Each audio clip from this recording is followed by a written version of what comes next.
जय हिंद प्यारे साथियों, स्वागत आप सभी का अपने YouTube चैनल अरविंद स्टडी में। जैसा कि साथियों आपको पता है कि रेलवे ग्रुप डी का एग्जाम चल रहा है और आशा करता हूं कि आप सभी अपनी तैयारी में लगे होंगे और अपने माता पिता के सपने के लिए निरंतर मेहनत कर रहे होंगे। तो साथियों मैं आपको बता दूं कि आपको अपनी तैयारी में रेलवे ग्रुप डी में किन बातों का ध्यान रखना है। जिन भाइयों का पेपर हो चुका है उनको और जिनका पेपर होने वाला है उनको। देखो, जिनका हो चुका है उनके लिए तो कुछ नहीं कह सकते, लेकिन जिन भाइयों का भी एग्जाम है उनके लिए टाइम है, क्योंकि पेपर जनवरी तक चलने वाले हैं। उनके लिए आज मैं 4 पॉइंट बताऊंगा। अगर आपने उन 4 पॉइंटों पर साथियों अगर काम कर लिया, मैं दावे के साथ कहता हूं आपका स्कोर जो आज आ रहा है उससे 10 नंबर ऊपर ही आएगा। तो साथियों वीडियो छोटी सी है, ध्यान से देखिए, बिल्कुल स्किप ना करें।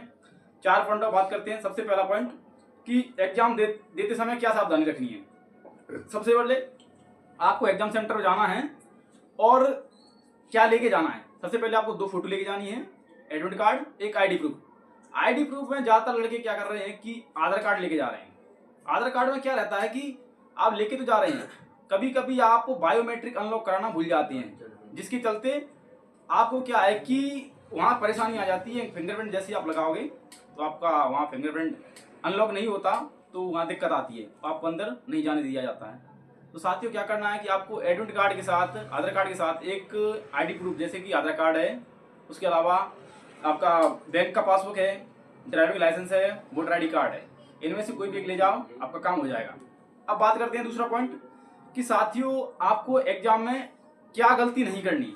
एग्जाम देते समय आपको धैर्य रखना। सबसे बड़ी बात तो जो आपने पढ़ा है बेस्ट पढ़ा है, क्योंकि आप कुछ हो भी नहीं सकता, तो आपको ये सोच के जाना है कि मुझे सब कुछ आता है।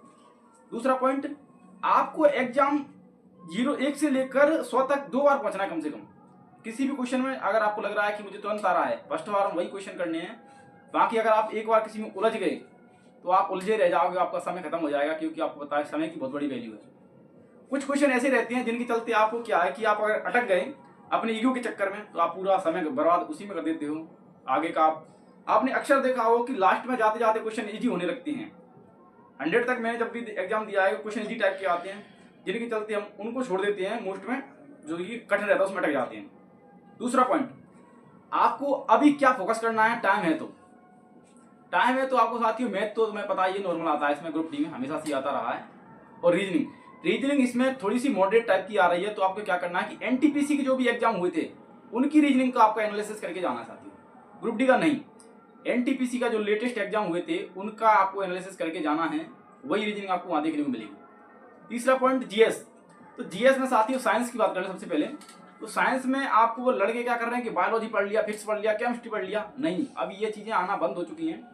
आपको क्या करना है कि इंफॉर्मेशन एंड टेक्नोलॉजी, जैसी टेक्नोलॉजी के बारे में, अंतरिक्ष के बारे में कुछ अनुसंधान हुआ है, कुछ नई खोज हुई है उनके बारे में। उसके अलावा पर्यावरण इतना इंपॉर्टेंट है कि इसकी जागरूकता बढ़ाने के लिए हर विभाग चाह रहा है कि इसकी जागरूकता बढ़े, तो इसके लिए वो नए नए अनुसंधान एक काम कर रहे हैं, तो वो आपको ध्यान से देख के जाना है, ठीक है। पर्यावरण और फिजिक्स में आपको किताबी भाषा जरूर देख के जानी है, क्योंकि इसमें 8 लेवल का साइंस आता है, वो आपको करके जाना है ना। 8 लेवल का साइंस ज्यादा हाई फाई 10th या 12th लेवल का नहीं आता है, 8 लेवल का इंपॉर्टेंट क्वेश्चन वो देख लेनी है। उसके अलावा बात करते हैं हम जीएस में सबसे बड़ा बच्चे फंस रहे हैं। तो जीएस में तो उनसे कैसे बचा जा सकता है, तो मैं आपको बता दूं कि जीएस में आपको हिस्ट्री, पॉलिटी, ज्योग्राफी इनके चक्कर में नहीं पढ़ना है बिल्कुल भी, क्योंकि पहले क्या था सीधा युद्ध आ गया, ये लड़ गया, वो लड़ गया, वो नहीं है अब।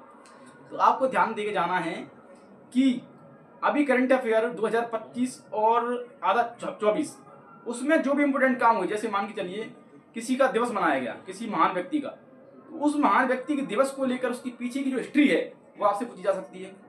दूसरा, कोई महान कार्य हुआ है, जैसे कोई स्टैच्यू यूनिटी वगैरह बनी, उसकी प्रतिमा वगैरह बनी है, उससे संबंधित उसका पीछे का इतिहास उस व्यक्ति का पूछा जाएगा आपसे। इसी को करंट अफेयर मान के बच्चे क्या करते हैं, मेरे तो पूरा करंट अफेयर आ रहा है, समझ में नहीं आ रहा क्या करें, तो यही रहता है करंट अफेयर। और स्टैटिक जी की आजकल जीएस नॉर्मल वाली बिल्कुल खत्म हो चुकी है, खासकर रेलवे के अंदर। साथियों सोचिए, थोड़ी सी जगह के ऊपर 1 करोड़ फॉर्म डले हैं, तो सबका तो सिलेक्शन नहीं होगा। सिलेक्शन वही होगा जो एक सटीक रणनीति के साथ पढ़ के जाएगा। सटीक रणनीति क्या है वो आपको खुद डिसाइड करनी है। मेरे द्वारा जो बताए गए हैं उनको फॉलो करें साथियों, 100% आप अपना स्कोर अच्छा करके जाओगे। मैथ में आपको स्टैटिक वाले पॉइंट जैसे कि बहुलक माध्य माध्य का ये देख के जाना है, ये क्योंकि रेलवे का ये इंपोर्टेंट चैप्टर रहते हैं साथियों। इसके अलावा बात करें हम कि आपको फिजिक्स में आपको किताबी भाषा एकदम थोड़ी सी रिएक्शन वगैरह देख लेनी है, कुछ कभी कभी रिएक्शन आ जाती है। इसके अलावा लास्ट पॉइंट साथियों, हम लोग पुलिस में हैं, मेरे साथी जो एसएससी रेलवे के अंदर हैं और कोई बैंक के अंदर है, सभी साथी हम सभी विभाग में जुड़े हुए हैं, हम लोग एमपी पुलिस का ट्रेनिंग कर रहे हैं। तो साथियों अगर आपको किसी भी और प्रकार की कोई जानकारी चाहिए, आप अगर हमसे जुड़ना चाहते हैं तो मैं एक व्हाट्सएप ग्रुप है हमारा, उसमें आप जुड़ सकते हैं। डिस्क्रिप्शन में उसकी लिंक दे दूंगा और मेरा नंबर भी दे दूंगा। अगर आप लिंक से नहीं हो पाते, उस नंबर पर आप मैसेज हाई करिए तो मैं आपको उसमें ऐड कर दूंगा। दूसरा साथियों, आपको इसमें कुछ मर्यादा हैं, उनका फॉलो करना होगा। उसमें अधिकारी लोग भी जुड़े हुए हैं, हमारे साथी भी जुड़े हुए हैं। तो आप एक स्टूडेंट हैं, उसमें कुछ महिलाएं हैं, लड़कियां बेचारी होंगी, तो आपको ध्यान रखना है कि किसी भी प्रकार का कोई अभद्र कमेंट या टिप्पणी नहीं करनी है। आपको केवल पढ़ाई से रिलेटेड ही उसमें बातें करनी है और अपने डाउट एवं क्वेरीज पूछनी है। तो साथियों आज की वीडियो में इतना ही, मिलते हैं नेक्स्ट वीडियो में।